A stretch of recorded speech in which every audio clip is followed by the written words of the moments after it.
For years, I bounced around from job to job to job, and I worked for big companies and small companies, and I started a couple of my own businesses, and then I shut down those businesses, and I chased the dream as a musician for a while, came back into the business world, did all this stuff, and then one day, one thing happened that changed my entire life, and that's our topic for today, so let's jump in.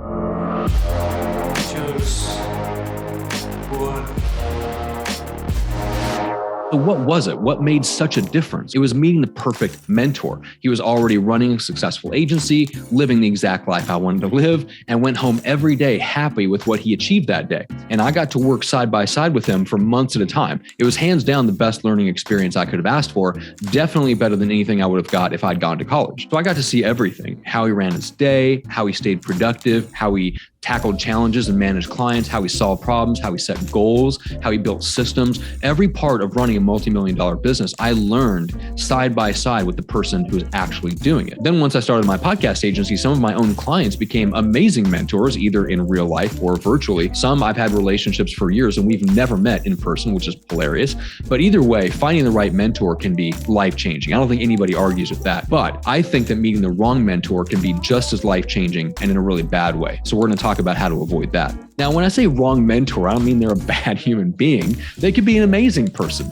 They might give great advice. They might be a great example of success, but they're not a great example for you. And there's a timeless principle here, which is that not all mentors are created equal, and it's up to us to choose wisely. But how do we choose our mentors wisely? Well, I think there's a few factors that can help. Before we get to that, just know that this channel exists for entrepreneurs who want three things. You want to be famously influential, you want to teach, train, and lead other people so you make an impact, and you want to enjoy your life while you do it. So if that resonates, make sure to hit like and subscribe and share and do all the things that tells YouTube that you enjoy the video. Now, the first factor I would look at when choosing a mentor is their personality. So as an introvert, my radar is always up whenever I see introverts trying to follow the advice and example of like gurus and influencers online who are extreme extroverts, because that is a total mismatch. Extroverts have different needs, different tolerance levels for things like chaos and stimulation, and so they manage their energy very differently. The advice they would give is going to be very different from what an introvert guru or influencer would probably tell you. And you can take this difference into a whole bunch of other dimensions of personality, like,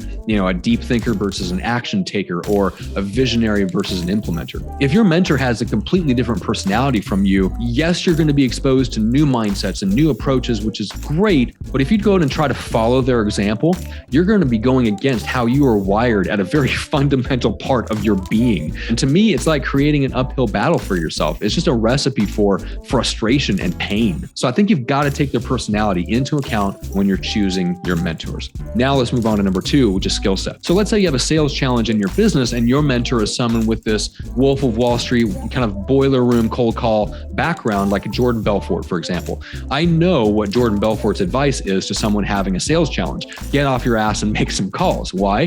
Because that's his skill set, and that skill set has been his bread and butter for decades. So if you have a mentor like that, but cold calling and prospecting isn't your skill set, you're probably in for a pretty miserable, unproductive path. And that's exactly what happened to Perry Marshall in his first industrial sales job. Now, today, Perry Marshall is one of the world's highest paid marketing consultants, but when he first got started, he took the standard advice of pick up the phone, cold call everyone in sight, and he massively, absolutely failed and was miserable along the way, racking up credit card debt, putting his family in a whole bunch of stress. It wasn't until he decided there has got to be a better way, and he started pulling on what he didn't know he had, a marketing skill set. That's when everything turned around for him. So before choosing your mentor, just ask yourself, do we have similar skill sets? Because in my opinion, all of a mentor's advice is going to be driven by their experience of success in the past with the skill sets that they've developed, and their methods that they recommend might not work the same way for you if you have a different skill set. I was very fortunate with my mentor that he had a very similar skill set to me. He was just further along developing them. So when he would give me a piece of advice